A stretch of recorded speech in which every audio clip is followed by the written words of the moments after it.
Okay, tingnan natin ha kung anong pagkakaiba. Okay, let's go.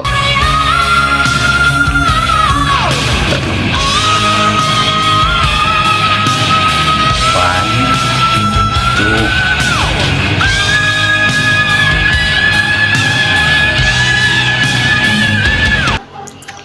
Tingnan mo, napakataas talaga. 3 steps sa isang chords lang yun. 3 birit, 3 chains sa tone. So mahirap yun abutin. Tingnan natin kung makaya ba yun ng head tone.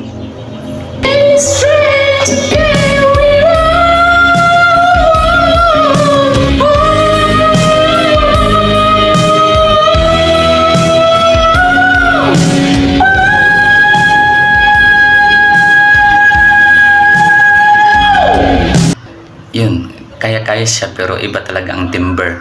Iba na ang timbre niya, hindi na siya talaga masyadong